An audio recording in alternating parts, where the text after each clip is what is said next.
जय श्री गणेश। आप सभी को सकट चौथ की ढेरों शुभकामनाएं। मेरी सभी माताओं बहनों ने आज सकट चौथ का व्रत किया है, तो आइए सुनते हैं सकट चौथ व्रत कथा। सकट चौथ की व्रत कथा के विषय में जैसे जैसे प्रांत बदलते हैं वैसे वैसे कथाएं बदलती हैं। तो यहाँ मैं प्रमुख जो कथा है ना, जो सुनी जानी चाहिए सकट चौथ पर, वो लेके आया हूँ। और सकट चौथ की कथा के साथ विनायक जी की कथा अर्थात गणेश जी की कथा अवश्य सुनी जानी चाहिए, तो वो भी मैं आपके लिए इस वीडियो के माध्यम से लेके आया। इसके अतिरिक्त मैंने एक और वीडियो भी बनाया है जिसमें भारत में सुनी जाने वाली सभी जो कथाएं हैं उनको मैंने आपको सुनाया है।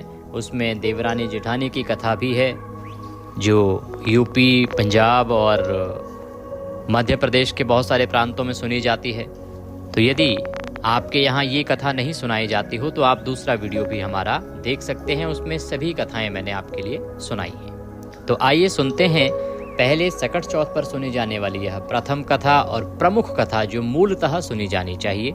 फिर हम गणेश जी महाराज की कथा सुनेंगे। आपसे निवेदन है कि वीडियो यदि थोड़ा सा भी अच्छा लगे तो कृपया एक बार लाइक अवश्य कर दीजिएगा और चैनल पर नए हैं तो सब्सक्राइब करते जाइएगा, क्योंकि आप देख रहे हैं देवभूमि ज्योतिष संस्थान का प्रतिष्ठित यूट्यूब चैनल देवभूमि धार्मिक। हम यहाँ सभी व्रत और त्योहारों की सही शास्त्रीय जानकारी देते हैं। ज्योतिष शास्त्र और पंचांग के आधार पर आपको बताते हैं कौन सा व्रत त्योहार कब है, कैसे आपको व्रत पूजन करना है, कैसे नहीं करना है। यदि आप सभी सही जानकारी पाते रहना चाहते हैं तो अभी सब्सक्राइब कीजिए और बेल आइकन को प्रेस कीजिए। हमारी 4 पीढ़ियाँ इसी पांडित कर्म में बीती हैं, तो हमारे पास एक लेगेसी है, 100 सालों का अनुभव है और वो सभी पुराने ग्रंथ हैं जो आज विलुप्त हो गए हैं, तो वहाँ से आपको सभी जानकारी प्राप्त होती है। आइए कथा सुनने के लिए बैठ जाइए। सामने जल का लोटा रखिए, हाथ में आप अक्षत और पुष्प ले सकते हैं या गेहूं या तिल ले सकते हैं, जो आपके पास हो वो ले सकते हैं। आवश्यकता नहीं है, कहीं तिल लिए जाते हैं, कहीं गेहूं लिए जाते हैं, कहीं चावल लिए जाते हैं। वैसे आपके पास जो भी अन्न हो वहाँ हाथ में लीजिए कुछ दाने और बैठ जाइए। सकट चौथ माता गणेश जी महाराज का ध्यान कीजिए। बोलिए सकट चौथ माता की जय। एक समय की बात है, एक बुढ़िया माई थी और उसका एक बेटा था। एक गांव में रहते थे। बुढ़िया माई का जो बेटा है वो गांव वालों की गाय चराने जाया करता था। वहीं से उसे धन अन्न प्राप्त होता था, उसी से उनका जीवन चलता था। उस लड़के की माँ सकट चौथ माता में बड़ा विश्वास रखती थी और उनकी सदा सेवा पूजा और प्रतिवर्ष उनका व्रत किया करती थी। एक बार जैसे ही बुढ़िया माई का बेटा पशु चराने के लिए, गाय चराने के लिए निकला, तो वहीं उसकी चाची ताइयों ने उसे भड़काने के उद्देश्य से कहा कि बेटा तू तो जंगल में चला जाता है, सारा दिन धूप में तपता है, वहाँ से इतनी मेहनत करके जो पैसा आता है उसके बदले में तुम्हारी माँ घर में बैठ के गट्टे करके खाती है। गट्टे करके अर्थात लड्डू बना बना के, पकवान बना बना के खाती है। बुढ़िया के बेटे ने कहा नहीं नहीं, आप झूठ बोल रही हैं, ऐसा हो ही नहीं सकता, आपको कुछ गलतफहमी हो गई होगी। मेरी माँ ऐसा कर ही नहीं सकती कि खुद रसोई बना के खाए, पकवान बना के खाए और मुझे ना दे। तो बोली अरे बेटा तू बड़ा भोला है, तुझे पता नहीं है। अगर तुझे हम पर विश्वास नहीं है तो तू ऐसा करना, आज शाम को घर जल्दी चले जाना। जल्दी चला जाएगा तो सब तुझे अपनी आंखों से दिख जाएगा, तो खुद अपनी आंखों से जाके देख लेना। तो उस दिन सकट चौथ का दिन था। बुढ़िया के बेटे के मन में आया कि ठीक है, आज मैं जल्दी जाके देखता हूँ। अब क्योंकि सकट चौथ का दिन था तो बुढ़िया माई ने व्रत किया था और पूजन के लिए वो तिल चटका कर लड्डू बना रही थी। तभी बुढ़िया माई का बेटा आ गया। उसने देखा कि उसकी माँ तो सच में तिल चटका रही है और लड्डू बना रही है, और ये देख के उसे विश्वास हो गया कि जो मेरी चाची ताई कह रही थी वही सही है।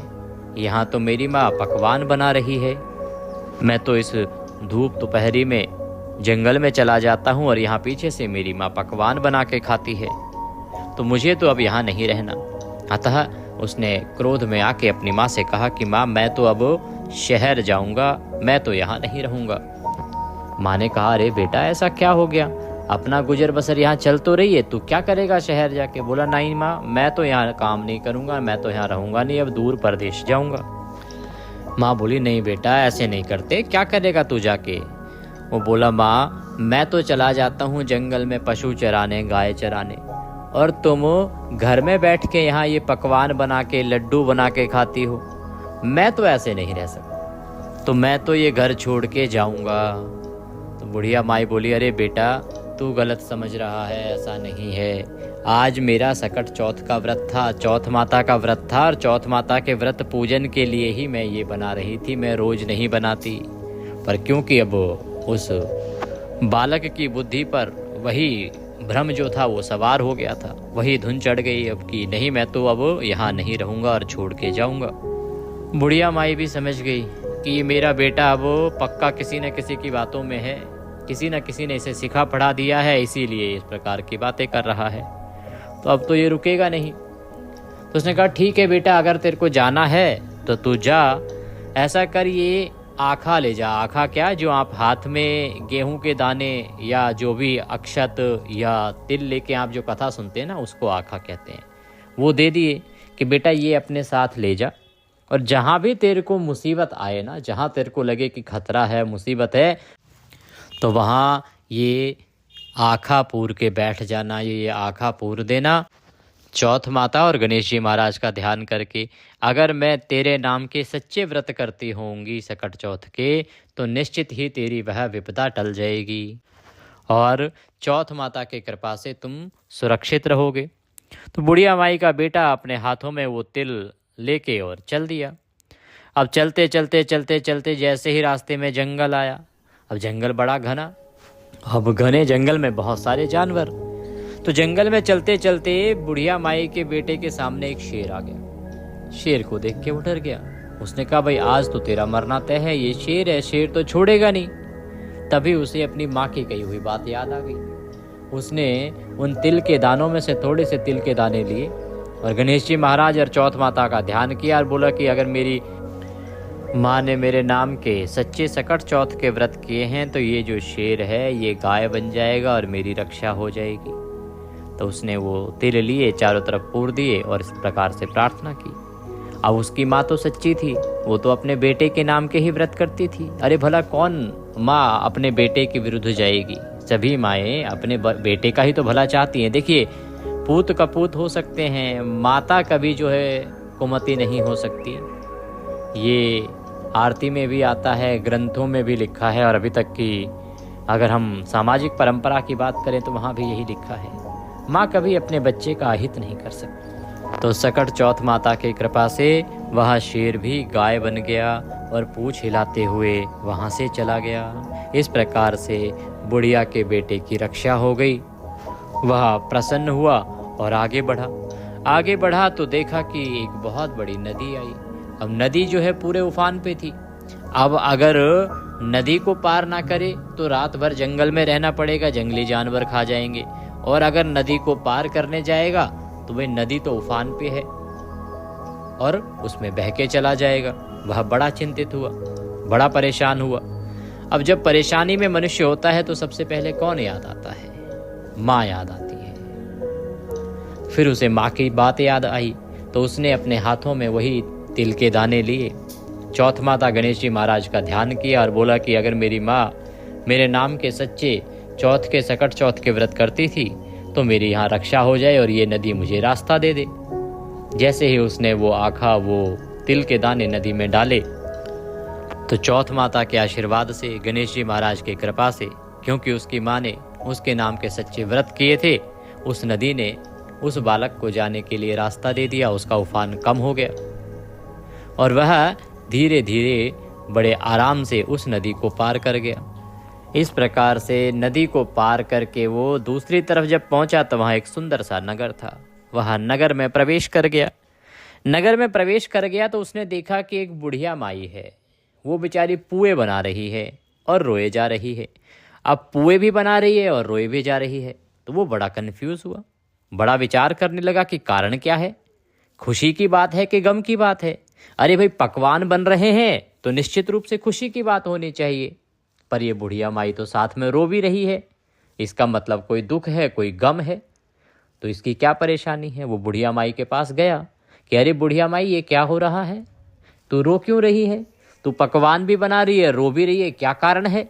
वो बोली, अरे बेटा रहने दे, तू तो पराया है, तू क्या करेगा जान के, तू रह। बोले ना ना ना ना, पराया कैसे? मैं तेरी सहायता करूंगा। तू बता मुझे कि तुझे क्या गम है, किस चिंता में तू रो रही है। तो उसने बोला, बेटा तू सुनना चाहता है तो चल सुन। हमारी नगरी में 6 महीने में आव पकता है। आव वो होता है जिसमें कुम्हार के जो बर्तन पकते हैं ना, वो। तो राजा के आदेश से हर 6 महीने में आव पकता है और हमेशा किसी न किसी घर से एक बालक उसमें बिठाया जाता है, क्योंकि यदि कोई बालक उसमें ना बिठाया जाए, किसी बच्चे की आहुति ना दी जाए, तो वो आव नहीं पकता और पूरा नगर परेशान रहता है। तो राजा ने ये नियम बना दिया कि बारी बारी से एक एक घर से बालक जाएगा। इस बार मेरे घर का नंबर है और मेरे तो एक ही लड़का है। अब अगर वो भी चला गया बेटा, तो मैं किसके सहारे अपनी गुजर बसर करूंगी? मेरे जीवन ही खराब हो जाएगा। तो मैं तो यही सोच सोच के रो रही हूँ कि मेरा इकलौता तो बेटा है, वो भी आज मेरे से दूर चला जाएगा, छिन जाएगा। वो आव में चला जाएगा, पक जाएगा, तो आज के बाद तो मैं कभी उससे मिल ही नहीं पाऊंगी। तो इसीलिए मैं चिंतित हूँ और रो रही हूँ उसके गम में। और क्योंकि आज उसका अंतिम दिन है, तो मैं चाहती हूँ कि मेरा बेटा अच्छे से पकवान खा के जाए। ये उसे बड़ा प्रिय है, इसीलिए मैं ये पुए बना रही हूँ, पूड़ी बना रही हूँ, जिससे कि वो अच्छे से भोजन करके जाए। वो बोला, अरे बुढ़िया माई, बस इतनी सी परेशानी है, तू चिंता मत कर, तेरी इस परेशानी को मैं हल कर दूंगा। तू बस मुझे अच्छे से पुए पूड़ी पकवान बना के खिला देना बस, और उसके बाद तेरी ये परेशानी मेरी होगी। तेरे बेटे की जगह पर मैं उस आव में जाऊंगा। वो बुढ़िया माई बोली, अरे बेटा तू पुए तो चाहे सारे खा ले, जितने खाने हैं खा ले, पर जिसके सर पे आई है उसी को तो भुगतनी पड़ती है। तू पराया है, तू क्यों जाएगा? वो बोला, ना ना ना बुढ़िया माई, मेरा ये वचन है, मैं ही जाऊंगा। अब बुढ़िया माई ने उसे खूब सारे पुए पकवान बना के खिला दिए। अब खूब सारे पकवान खाने के बाद, एक तो पहले से ही वो थका हुआ था, फिर पकवान मिल गए, अब उसे नींद आने लगी। तो उसने कहा कि माई मैं जाके भीतर सो रहा हूँ, जब राजा के सैनिक लेने के लिए आए, बुलाने के लिए आए, तो तू बस मेरे को उठा दियो, मेरे को जगा दियो, मैं चला जाऊंगा। वो भीतर जाके सो गया। समय हुआ, आए राजा के सैनिक, वही बुढ़िया माई, अपने बेटे को भेज। अब बुढ़िया माई बड़ी चिंतित, क्या करे? पराया पूत है, उसको कैसे उठाए, किस हक से उठाए? तो बेचारी कभी कुंडी खटकाए, कभी दरवाजा खटखटाए, इस प्रकार से आवाजें करे, पर उठा तो नहीं सकती। तभी उन आवाजों को सुन के वो जाग गया। उसने कहा, अरे बुढ़िया माई, कोई बुलाने नहीं आया क्या? तो उसने कहा, अरे बेटा आए तो हैं, बाहर बैठे हैं, पर मैंने तो तेरे को उठाया नहीं कि कैसे उठाऊं। बोला, ना ना ना, इतनी क्यों चिंता कर रही है, मैं जा रहा हूं बस। वो उठा, अपने आखा साथ में लिए, तिल के दाने साथ में लिए और उन सैनिकों के साथ चल दिया। चल के वहां पहुंचा जहां अलाव में उसे बैठना था। उसको अलाव में बैठा दिया गया। बैठने से पहले उसने अपने जो आखा उसके हाथ में थे, तिल के दाने उसके हाथ में थे, वो अपने चारों तरफ पूर दिए और चौथ माता और गणेश जी महाराज का ध्यान करके, और कि हे चौथ माता, हे गणेश जी महाराज, मेरी माँ ने मेरे नाम के सच्चे व्रत किए हैं तो मैं सुरक्षित बचूं, इस प्रकार निवेदन करके और बैठ गया। कुम्हार ने और सभी सैनिकों ने अलाव को बंद कर दिया, चिन्ह दिया, उसमें आग लगा दी गई, जिससे कि बर्तन जो है वो जल्दी से पक जाएं। इस प्रकार 2 दिन निकले। तीसरे दिन की बात है कि वहाँ पे बालक जो हैं वो वहाँ खेल रहे थे। खेलते खेलते उनकी गेंद जो है, बॉल, उस अलाव पर लगी, उस भाड़ पर लगी, तो उससे टन की आवाज आई। टन की आवाज का अभिप्राय है कि जैसे अलाव पक गया हो। तो उन्होंने सैनिकों को बताया कि देखो इसमें से कैसी आवाज आ रही है, ये शायद पक गया है। सैनिकों ने जाके देखा तो उनको भी लगा कि भाई अलाव तो बड़ी जल्दी पक गया। उन्होंने जाके और राजा को सूचना दी कि महाराज इस बार तो तीसरे ही दिन अलाव पक गया, पता नहीं क्या चक्कर है, कहाँ तो 15 दिन महीने लग जाते थे। राजा भी सुन के हैरान हो गया कि भाई ऐसा कैसे कि इस बार तीसरे ही दिन अलाव पक गया। राजा आया, सैनिकों को आज्ञा दी कि भाई अलाव पक गया है तो ठीक है, इसको खोला जाए, उतारा जाए। अब जैसे ही सैनिक उसे खोल के उतारने लगे तो अंदर से आवाज आने लगी कि भाई धीरे धीरे उतारो, इकलौती का पूत है। इकलौती का पूत अर्थात अपनी माँ का इकलौता बेटा है, धीरे धीरे उतारो, इकलौती का पूत है। अब ये बात सुन के और सब लोग हैरान रह गए, सैनिक डर गए, उन्हें लगा पता नहीं कौन है, कौन सी आत्मा है, भूत है, जिन है, क्या कारण है। सब सैनिक छोड़ के भाग गए। राजा वहां पे था, राजा ने तलवार निकाली और चढ़ गया ऊपर। बोला, कौन है, अभी बता, नहीं तो मार डालूंगा। तो अंदर से आवाज आई, महाराज मैं तो वही हूँ जिसको आपने बैठाया था, डरते क्यों हो, बस आराम आराम से उतारो। तो राजा ने कहा भाई धीरे धीरे उतार लो, देखते हैं कौन है। वो बाहर निकला। राजा ने कहा भाई तू बच कैसे गया? इतनी आग में, इतने अलाव में जिसमें बर्तन पक गए, और वो भी तीसरे ही दिन, और तू बच गया? ये कैसा चमत्कार, क्या कारण है? बोला महाराज मुझे तो नहीं पता, मुझे इतना पता है कि मेरी माँ चौथ माता का व्रत करती है, सकट चौथ का व्रत करती है। मैं ऐसे ऐसे अपनी माँ के यहाँ से आया तो मेरी माँ ने ये आखा मुझे दिए थे, तिल के दाने दिए थे कि जहाँ कहीं संकट लगे मैं गणेश जी महाराज और चौथ माता का ध्यान करके बैठ जाऊं, वो मेरी रक्षा करेंगे। तो मैं तो बस यही तिल के दाने चारों तरफ पूर के बैठ गया था। जो भी हुआ ये चौथ माता और गणेश जी महाराज के आशीर्वाद से हुआ या मेरी माँ के व्रत के प्रताप से हुआ। राजा बड़ा प्रसन्न हुआ। राजा उसे अपने साथ ले गया और साथ ही उसने पूरे नगर में ये हेला फिरवा दिया कि भाई अब के बाद सभी सकट चौथ का व्रत करेंगे।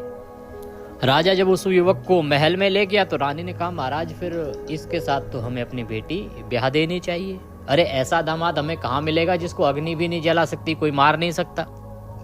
राजा को भी बात अच्छी लगी तो राजा ने उसके साथ अपनी बेटी की शादी कर दी, विवाह कर दिया।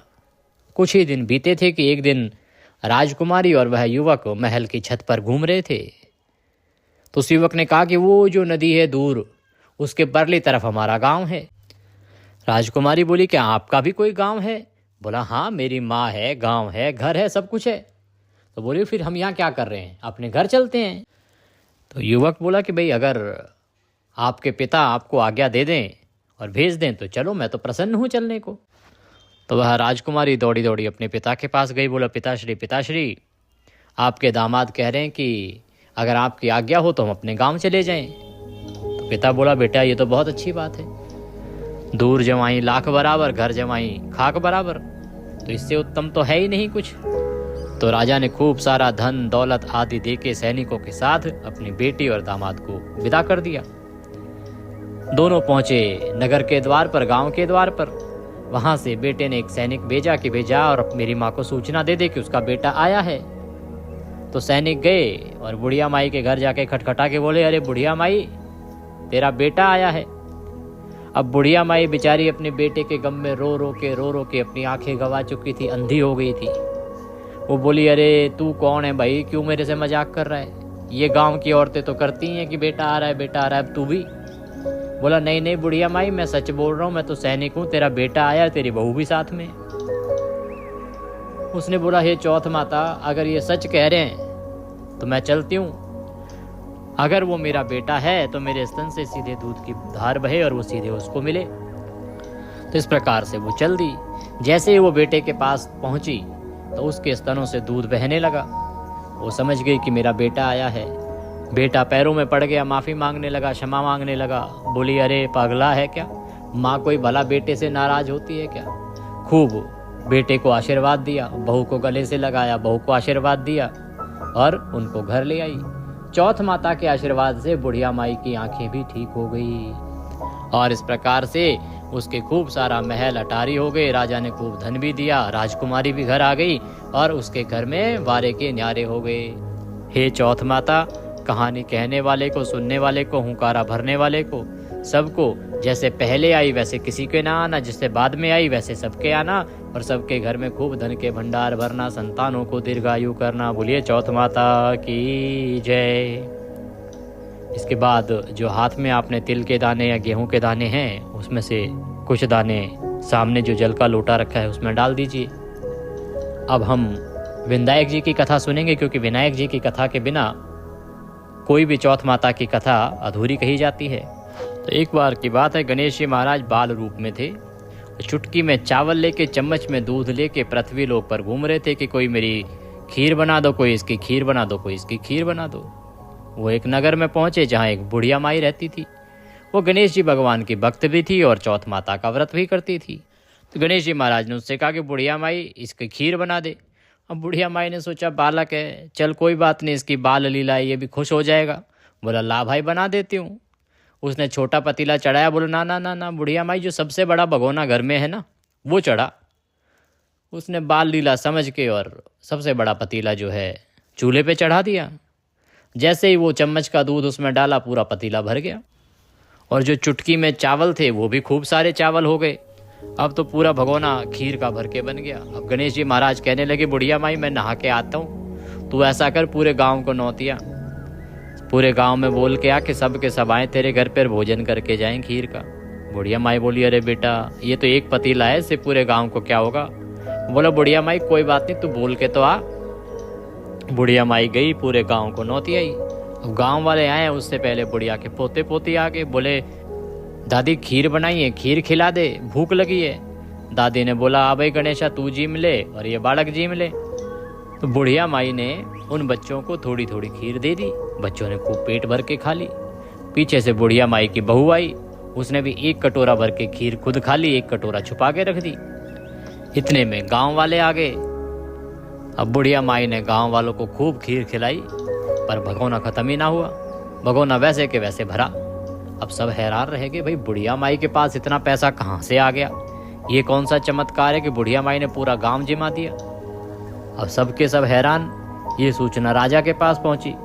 राजा ने कहा ऐसा क्या चीज है उसके पास। अब राजा ने उस भगोने को मंगवाया। अब जैसे ही वो भगोना राजा के पास पहुंचा तो उसमें खीर की जगह पर कीड़े मकोड़े हो गए। राजा ने बोला, भाई ये तो बुढ़िया के हक की चीज है, ये तो उसी को वापस करो। राजा ने वो भगोना वापस भेज दिया। इतने में आए गणेश जी महाराज, बुढ़िया माई सब जीम लिए। बोला, हाँ भाई गणेशा सब जीम लिए, आजा तू भी जीम ले। गणेश जी महाराज बोले, बुढ़िया माई मैं तो तभी जीम लिया जब तूने कहा था। बोले, मैंने कब कहा था। बोले, जब तूने अपने पोते पोतियों को खीर दी थी, जब तेरी बहू ने खीर खाई थी, मैंने भी तभी खा ली।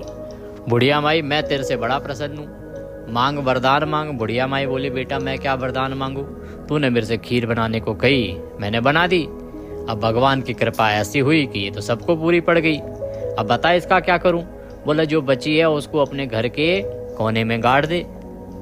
बुढ़िया माई ने वैसे ही किया, बची हुई खीर घर के कोने में गाड़ दी और सो गई। रात हो गई। रात को गणेश जी महाराज उसकी झोंपड़ी को लात मार के चले गए। जैसे ही गणेश जी महाराज ने उसकी झोंपड़ी को लात मारी, वहां तो महल बन गए साहब। खूब सारे महल चौबारे हो गए जो धन धान्य से भरे हुए थे। सुबह बुढ़िया माई उठ के देखी तो हर तरफ महल ही महल, सोना चांदी और नौकर चाकर। ये सब देख के बुढ़िया माई को सब समझ आ गया। बुढ़िया माई समझ गई कि जो बालक आया था वो कोई और नहीं, स्वयं गणेश थे। वो गणेश जी महाराज को धन्यवाद करने लगी कि गणेश जी महाराज आपका बहुत धन्यवाद, पर आपने एक बार दर्शन तो देने थे, मुझे बताना तो था। तभी आवाज़ आई कि हे बुढ़िया माई, तूने मेरी सच्चे मन से भक्ति की है, चौथ का व्रत किया है, ये उसी का फल है और मैं सदा तुझ पर प्रसन्न हूँ। बुढ़िया माई बहुत खुश हुई। हे गणेश जी महाराज, जैसे कृपा आपने उस बुढ़िया माई पर करी, उसी प्रकार की कृपा इस कथा को सुनने वाले, कथा को कहने वाले, हुंकारा भरने वाले सब पर करना। सबको धन धान्य और सुख समृद्धि देना। बोले गणेश जी महाराज की जय। इसके बाद कुछ दाने जो हाथ में आपने ले रखे हैं, गेहूं के, तिल के, जो भी आपने लिए हैं, उनको सामने रखे लोटे में डाल दीजिए। इसके बाद आप इस लोटे का जल जो है सूर्य देव को अर्पित कर देंगे। ये नियमों पर है। कुछ प्रांतों में सुबह कथा करी जाती है और ये जो लोटा होता है, इसमें जो जल है, ये सूर्य देव को दे दिया जाता है और रात्रि में दूसरे लोटे में जल भर के जो बाकी दाने बचे हुए हैं ना, उनको लोटे में डाल के फिर चंद्रमा को अर्घ्य दिया जाता है। पर आप चाहें तो इसी लोटे को शाम तक रख सकते हैं, इसी से भी शाम को जल दे सकते हैं। जैसे आपके यहाँ होता हो उस अनुसार आप कर सकते हैं। कथा आदि सुनने के बाद और व्रत खोलने से पहले आपको ब्राह्मण को भोजन कराना चाहिए। ब्राह्मण को भोजन ना करा पाएँ तो मंदिर में कुछ खाद्य सामग्री और दक्षिणा आदि दे दीजिएगा, वो दे आइएगा। और यदि हमें कोई दक्षिणा आदि आप भेजना चाहते हैं कथा के निमित्त, तो आपकी स्क्रीन पर नंबर आ रहा होगा 900 से, उस पर भेज सकते हैं। साथ में QR कोड भी दिया गया है, उसको स्कैन करके भी सीधा हमारे बैंक खाते में भेज सकते हैं। प्रिय दर्शकों, इसी के साथ एक और कथा है जो यदि आपके यहाँ सुनी जाती है तो अवश्य सुनिएगा। वो कथा है देवरानी और जेठानी की, जिसमें देवरानी जो है वो गरीब होती है, जेठानी अमीर होती है। देवरानी जेठानी के घर पे काम करती है बर्तन मांजने का, वो वाली कथा है।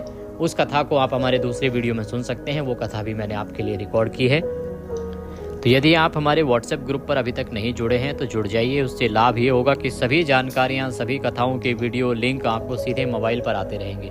कोई जानकारी, कथा आदि आपसे छूटेगी नहीं। कुछ पूछना हो कभी तो वो भी तुरंत पूछ पाएंगे।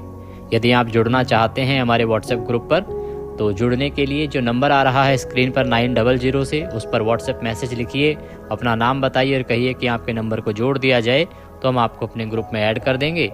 फिर आपको सभी जानकारी सीधे मोबाइल पर आती रहेगी। आज चंद्रोदय का जो समय है वो रहेगा रात्रि को 8:56 का।